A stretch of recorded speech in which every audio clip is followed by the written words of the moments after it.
നമസ്കാരം. ഈ യാത്ര നിലമ്പൂർക്കാണ്. എല്ലാവരുടെയും കേരളത്തിൻ്റെ എന്താ പറയുക ജാലകങ്ങളൊക്കെ തുറന്നിട്ട് കാഴ്ച മുഴുവൻ തരുന്നത് ഇപ്പോൾ നിലമ്പൂരിൽ നിന്നാണ്. വേറെ ഒന്നുമില്ല. ഒരു യുദ്ധം പോലും യുദ്ധസമാനമായ അന്തരീക്ഷം പോലുമാണ് ലോകത്ത് നടക്കുന്നത്. പക്ഷേ മലയാളി ഇപ്പോഴും ചിന്തിക്കുന്നത് നിലമ്പൂരിൽ എന്ത് സംഭവിക്കുമെന്നുള്ളതാണ്. എല്ലാ കുത്തിത്തിരിപ്പുകൾക്കും എൻ്റെ പിന്നിൽ നിൽക്കുന്ന മദൻ സാറും എൻ്റെ കൂടിയുണ്ട്. വേണ്ട, ഒരു ക്യാബിൻ മുഴുവനായിട്ടും ഞങ്ങൾ സഖാക്കളാണ്. ഞങ്ങളുടെ വീഡിയോകൾക്ക് പലപ്പോഴും വസ്തുതാപരമായ ഡാറ്റകൾ എടുത്തു തരുന്നത് ഡോക്ടർ സന്തോഷ് കുമാറാണ്. അദ്ദേഹം അതെങ്ങനെയാണ് എടുത്തു തരുന്നത്? ശ്രുതി സ്മൃതി എന്നൊക്കെ പറയുന്ന പോലെ നമ്മൾ കേട്ടതും നമ്മളുടെ ഓർമ്മയിൽ നിൽക്കുന്നതുമായിട്ടുള്ള സാധനങ്ങൾ നമ്മുടെ വിരൽത്തുമ്പുകളിലെത്തും. അത് നമ്മൾ അതിനനുസരിച്ച് സെർച്ച് ചെയ്ത് കഴിഞ്ഞാൽ ഇപ്പം ലോകത്ത് ഗൂഗിൾ നമ്മളെ വളരെയധികം സഹായിക്കുന്നതാണ്. അപ്പോൾ അതിനേതെങ്കിലും ഒരു തുമ്പ് വളരെ വ്യക്തമായിട്ടുള്ള ഒരു ഇത് കൊടുക്കുകയാണെങ്കിൽ, നമുക്ക് എന്താണ് വേണ്ടതെന്ന് കൊടുക്കുകയാണെങ്കിൽ അത് നമുക്ക് വിരൽത്തുമ്പിലേക്ക് നമ്മുടെ കൺമുന്നിലേക്ക് ഓടിയെത്തുന്ന ഒരു സാധനമാണ്. അത് നമ്മൾ എങ്ങനെ ഉപയോഗിക്കണമെന്നുള്ള കാര്യം മാത്രമേ നമുക്ക് അറിയേണ്ടതുള്ളൂ. അപ്പോൾ പുതിയ കാലത്ത് നമ്മൾ ഈ അബ്ജോദ് വർഗീസും PG സുരേഷ് കുമാറും വിനു വിജോണും അങ്ങനെ പോലുള്ളവർ പുതിയ കാലത്തെ ഭരണം തുടങ്ങിയപ്പോൾ ആ ഭരണത്തെ താഴെ ഇറക്കണമെന്ന് തോന്നാനുണ്ടായ കാരണം എന്താ? അവർക്ക് നേരത്തെ പറഞ്ഞതുപോലെ തന്നെ അതൊരു മാധ്യമ പ്രവർത്തകൻ എന്ന് പറയുന്നതിനേക്കാൾ ഉപരി അവരൊരു ജോലിക്കാരാണ്. അവർക്ക് പ്രത്യേക അജണ്ടകൾ സെറ്റ് ചെയ്ത് കൊടുക്കുന്ന, മാനേജ്മെൻറ്റുകൾ പറഞ്ഞു കൊടുക്കുന്ന ഒരു നിശ്ചിതമായിട്ടുള്ള കാര്യങ്ങളുണ്ടല്ലോ. ഇപ്പോൾ നിങ്ങളുടെ ടാർഗറ്റ് ഇതാണ് എന്ന് പറഞ്ഞു കൊടുക്കുന്ന ഒരു തത്തമ്മ പൂച്ച ജോലി മാത്രമാണ് അവർ ചെയ്യുന്നതെന്ന് എനിക്ക് തോന്നിയിട്ടുള്ളൂ. കാരണം വസ്തുതകൾ ഒരിക്കലും അവർ പുറത്ത് പറയില്ല. അവരുടേതായ അജണ്ടകൾ സെറ്റ് ചെയ്തുകൊണ്ട് അവർക്ക് എന്താണോ വേണ്ടത് അതിലേക്ക് മാത്രമേ അവർ ഓളിയിട്ട് നോക്കാറുള്ളൂ. അപ്പോൾ അവരോട് പറയുന്ന ജോലികൾ അവർ ചെയ്യുന്നു എന്ന് മാത്രമേ എനിക്ക് തോന്നാറുള്ളൂ. കാരണം എന്ന് വെച്ചാൽ അതൊരു മാർക്കറ്റിംഗ് അല്ലെങ്കിൽ ഒരു വിപണന തന്ത്രത്തിൻ്റെ ഭാഗമായിട്ട് അവർ ചെയ്യുന്നതാണ്. ഇപ്പോൾ ഇന്നലെ ഡിജോൺ പറഞ്ഞ പോലെ തന്നെ 3 C's of marketing, convince, confuse, corrupt എന്ന് പറയുന്നത്. അതിൻ്റെ അകത്ത് കറപ്റ്റ് എന്ന് പറയുന്ന ഒരു ഭാഗം മാത്രമാണ് മാധ്യമപ്രവർത്തകരെന്ന് ചെയ്യുന്നുള്ളൂ. അത് തന്നെയാണ് അവർ വൃത്തിയായിട്ട് ചെയ്യാൻ ശ്രമിക്കുന്നത്. പക്ഷേ നവമാധ്യമങ്ങൾ വന്നതോടുകൂടി അവരുടെ ആ ഒരു പണ്ടേ പോലെ വലിക്കുന്നില്ല എന്നുള്ളതാണ് അതിൻ്റെ സത്യം. സക്കീർ ഭായ്, എറണാകുളത്ത് നിന്ന് നിലമ്പൂർക്കുള്ള യാത്ര, ഇത് ശരിക്കും ഇത് ഇങ്ങനെ സക്കീർ ഭായ് വിളിക്കുമ്പോൾ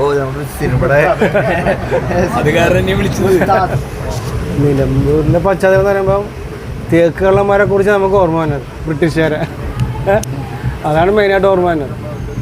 പിന്നെ രാഷ്ട്രീയ സംഭവവികാസങ്ങളിലെ ഈ ഒരു പുതിയ കാലത്തെ എങ്ങനെ നിലമ്പൂരിന്റെ പശ്ചാത്തലത്തിൽ നമുക്ക് കാണാൻ പറ്റും? നിലമ്പൂരിലെ പശ്ചാത്തലം നമുക്ക് കൂടുതലൊന്നും അറിയില്ല. എന്നാലും പുതിയൊരു പശ്ചാത്തലം സ്വരാജിലൂടെ കാണണമെന്നാണ് നമുക്കൊരു ആഗ്രഹം. സഖാവ് സുരേഷ് ബാബു തെരഞ്ഞെടുപ്പിനെ കുറിച്ച് പറയുന്നു. ഇതൊരു നിർമ്മിച്ചെടുത്ത ഒരു തെരഞ്ഞെടുപ്പാണ്, ഒരു അനാവശ്യ തെരഞ്ഞെടുപ്പ്. അല്ലെങ്കിൽ നിർബന്ധിക്കപ്പെട്ടു. ഇപ്പോൾ അൻവറാണെങ്കിൽ പോലും ഒരു രാഷ്ട്രീയ പ്രശ്നം കൊണ്ടുവന്ന് അയാൾക്ക് പിന്നീട് നിക്കക്കള്ളിയില്ലാതെ രാജി വെക്കേണ്ട അവസ്ഥ വന്നതാണ്. ഇപ്പോൾ പത്രങ്ങൾ പറയുന്ന പോലെ ഒരു രാജി വെച്ചതല്ല, രാജി വെച്ചില്ലെങ്കിൽ അയാളുടെ പണി പോകുമായിരുന്നു. അങ്ങനത്തെ ഒരു ഘട്ടത്തിലൊരു തെരഞ്ഞെടുപ്പ് വന്നു.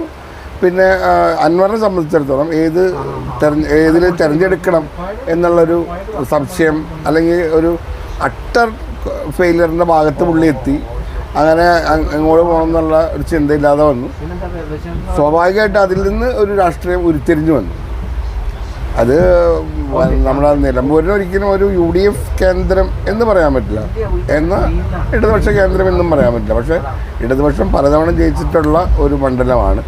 പിന്നെ ഇപ്പോൾ എല്ലാവരും പറയുന്നൊരു വിഷയം, കുഞ്ഞാലിക്ക് ശേഷം ആദ്യമായിട്ട് പാർട്ടി ചിഹ്നത്തിൽ മത്സരിക്കുന്നു എന്നുള്ള അതൊരു വലിയ രാഷ്ട്രീയ പശ്ചാത്തലം തന്നെയാണ്. ഇപ്പോൾ ചർച്ച ചെയ്യപ്പെടുന്ന പൂക്കളുടെ പുസ്തകം എന്ന സ്വരാജിൻ്റെ പുസ്തകം അസാമാന്യ ധിഷണയുള്ള ഒരാൾക്ക് മാത്രം എത്തിച്ചേരുന്ന ഒരു മേഖലയാണ്. നമ്മൾ എത്രയോ പൂക്കൾ കാണുന്നു. നമുക്കൊരിക്കലും ഒരു പൂവിൻ്റെ ചരിത്രം അന്വേഷിച്ച് പോകാൻ തോന്നിയിട്ടില്ല. അല്ലെങ്കിൽ ഒരു പൂവിൻ്റെ ചിലപ്പോൾ ഒത്തിരി ഇൻട്രസ്റ്റ് ഉണ്ടെങ്കിൽ അതിൻ്റെ ഒരു ബൊട്ടാണിക്കൽ നെയിം തിരക്കുമായിരിക്കും. അതിനപ്പുറത്ത് ഒരു പൂവിനെ പറ്റി തിരക്കുക എന്ന് പറഞ്ഞു കഴിഞ്ഞാൽ അതൊരു രാഷ്ട്രീയക്കാരനല്ല. അപ്പോൾ അദ്ദേഹം ഒരു വായനക്കാരനുമല്ല, ഒരു സസ്യശാസ്ത്രജ്ഞനുമല്ല. പക്ഷേ ഇതിനെല്ലാം കൂട്ടിയിണക്കുന്ന അസാമാന്യ ധിഷണാശാലിയുള്ള കേരളത്തിൻ്റെ ഒരു ഭാവിയാണത്. അതെ. എന്തു തോന്നുന്നു സ്വരാജിൻ്റെ ഈ നിലമ്പൂർ ഉപതെരഞ്ഞെടുപ്പുമായിട്ട് നിൽക്കുമ്പോൾ? പ്രചരണ കാര്യത്തിൽ സ്വരാജ് എപ്പോഴും മുന്നിലാണ്. കാരണം സ്വരാജിനെ സ്നേഹിക്കുന്ന അല്ലെങ്കിൽ സ്വരാജിനെ അറിയാവുന്ന ഒട്ടനവധി രാഷ്ട്രീയപരമല്ലാത്ത ആൾക്കാരുണ്ട്. അതിൻ്റെ ഒരു തെളിവ് കൂടിയാണ് ഞങ്ങളൊക്കെ ശരിക്ക് ഇന്ന് വായനയിലൂടെയാണ് സ്വരാജിനെ കൂടുതൽ അറിയണം. അതേപോലെ തന്നെ സ്വരാജിൻ്റെ രാഷ്ട്രീയം, അത് എന്ത് കാര്യം തുറന്നു പറയാൻ കാണിക്കുന്ന മനസ്സ്, ആ ഒരു പ്രസംഗ കലയിലെ ഒരു കഴിവ്, ഇതൊക്കെ ആരാധിക്കുന്ന ഒട്ടനവധി പേരുണ്ട്. അത് എന്തായാലും നിലമ്പൂരും ഉണ്ടാവും. നിലമ്പൂര് അവരത് ഒരു വലിയ ആയുധമായിട്ട് എടുത്തുകൊണ്ട് നല്ല രീതിയിലുള്ള പ്രചരണം നടത്തണമെന്നാണ് നമുക്കറിയാൻ കഴിഞ്ഞത്. ഈ ഇലക്ഷൻ തെരഞ്ഞെടുപ്പ് ഫലം അത് തന്നെ ആയിരിക്കും. രാജൻ്റെ ഒരു പുസ്തകം എന്നുള്ള കൗതുകത്തിനാണ് അത് വാങ്ങി ഫസ്റ്റ് പേജിൽ തന്നെ നോക്കുമ്പോൾ നമുക്ക് പരിചിതമായ ഒരു പൂവ്, ആ പൂവിന് ഞങ്ങളുടെ അവിടെ പോത്തോട്ട പൂവ് എന്നാണ് പറയുക. തുലാമാസം 1-ാം തീയതി ഞങ്ങളുടെ അവിടെ പോത്തോട്ടുണ്ടാവും, അതിന് യൂസ് ചെയ്യണതാണ് ഈ പൂവ്. നമ്മളിതിനെ പലപ്പോഴും ചോദിച്ചിട്ടുണ്ട്, ഇതിൻ്റെ ഒറിജിനൽ പേര് എന്തായിരിക്കും. നമ്മളതിൻ്റെ പുറകെ ഒന്നും പോയിട്ടില്ല, പോത്തോട്ട പൂവ് അത്ര, അതിൽ അവസാനിപ്പിച്ചു നമ്മൾ. പിന്നെ ഈ പുസ്തകത്തിൽ നിന്നാണ് ഇതിനൊരു മേന്തോന്നി എന്നുള്ളൊരു പേരുണ്ടെന്നുള്ളതും ഇത് ആഫ്രിക്കയിൽ നിന്ന് നമ്മുടെ അവിടെ വന്നിട്ടുള്ളത്, ഇതിനൊരു കാർഷിക മൂല്യം ഉണ്ടെന്നുള്ളതൊക്കെ അറിയണത്. അപ്പോൾ കൗതുകം, ഇതിലെന്തായിരിക്കും മറ്റു പൂക്കളെ പറ്റിയിട്ട് എഴുതിയിട്ടുള്ളത്. പോപ്പി പൂവിനെ പറ്റി, കറുപ്പ് നമ്മൾ ഒത്തിരി കേട്ടിട്ടുണ്ട്, അതിൻ്റെ ബാഡ് എഫക്റ്റും നല്ല വശങ്ങളൊക്കെ നമ്മൾ കേട്ടിട്ടുണ്ട്. പക്ഷെ ഇതുണ്ടാക്കണത് ഒരു പൂവ്, അതിലിത്ര മനോഹരമായൊരു പൂവുണ്ടെന്നുള്ളതൊന്നും നമുക്ക് അറിയണ്ടായിരുന്നില്ല. കറുത്ത പൂവില്ല എന്നുള്ള ധാരണയാണ്, അതും ഉണ്ടെന്നാണ് ഈ പുസ്തകത്തിൽ പറയണത്. പച്ചപ്പൂവ്, അത് എന്താ പറയുക, അതിന് എങ്ങനെ ഒരു നെഗറ്റീവ് വശം പച്ചപ്പൂവിന് വന്നു, പച്ചപ്പൂവ് എന്തുകൊണ്ടാണ് ആരും യൂസ് ചെയ്യാത്തത്, അതൊക്കെ ഈ പുസ്തകത്തിൽ പൂക്കൾക്കൊരു ചരിത്രമുണ്ട്. പൂക്കളിൽ നമ്മൾ വെറുതെ കണ്ട് ഭംഗി ആസ്വദിച്ച് പിച്ചി ചീന്തി കളയാനുള്ളതല്ല എന്നുള്ളത് മനസ്സിലാക്കി തന്നത് പൂക്കളുടെ പുസ്തകം തന്നെയാണ്. അത് എല്ലാവരും വായിക്കണം എന്നുള്ള ഒരു അപേക്ഷയും കൂടിയുണ്ട്. സ്വരാജിൻ്റെ പുസ്തകം ആയതുകൊണ്ടല്ല, നമുക്കതിൽ നിന്ന് ഒത്തിരി അറിവുകൾ കിട്ടാനുണ്ട് എന്നുള്ളത് കൊണ്ടാണ്. ഈ കാലഘട്ടത്തിൽ ആവശ്യമാണ് സ്വരാജിന്റെ ജയം എന്നുള്ളതാണ്. അതെങ്ങനെയാണ് അത് ഈ കാലഘട്ടത്തിന് ആവശ്യമായി മാറുന്നത് എന്നാണ്? അതായത് ഈ കാലഘട്ടം എന്ന് പറഞ്ഞാൽ നമ്മുടെ ഒരു ദേശത്തിൻ്റെ ചരിത്രം എന്ന് പറയുന്നത് ആ ദേശത്തിൻ്റെ തന്നെ നട്ടെല്ലാണ്. അത് തിരുത്തപ്പെടുന്ന കാലഘട്ടമാണ് ഇത്. അത് ചരിത്രം തിരുത്തപ്പെടുക എന്ന് പറഞ്ഞാൽ ഒരു ദേശത്തിൻ്റെ തന്നെ നാശത്തിലേക്കാണ് പോകുന്നത്. അപ്പോൾ ചരിത്രം ഈ കാലഘട്ടത്തിൽ തിരുത്തപ്പെടുന്ന ചരിത്രം, അതിനെ ഒരു പരിഹാരമായിട്ടാണ് ചരിത്രം നല്ലപോലെ അറിയുന്ന ഒരാൾ ഉണ്ടാവേണ്ടത്. അത് സ്വരാജിനെ സംബന്ധിച്ചിടത്തോളം പണ്ടത്തെ ചരിത്രങ്ങൾ മുഴുവൻ കലക്കി കുടിച്ച ആൾ എന്നാണ് അവരുടെ പ്രസംഗത്തിൽ നിന്നും എല്ലാം നമുക്ക് മനസ്സിലാവുന്നത്. അപ്പോൾ ചരിത്രം തിരുത്തപ്പെടാതെ അതേപോലെ നിൽക്കണം. ആ ദേശത്തിൻ്റെ നിലനിൽപ്പും അങ്ങനെയാണ്, ഒരു രാജ്യത്തിൻ്റെയും എല്ലാം. അപ്പോൾ അതിന് വേണ്ടിയിട്ട് സ്വരാജിന് ജയിക്കണം. ചരിത്രം അറിയുന്ന ഒരാൾ, തിരുത്താൻ സമ്മതിക്കാത്ത ഒരാൾ. അതുകൊണ്ട് സ്വരാജിൻ്റെ ജയം അനിവാര്യം തന്നെയാണ്.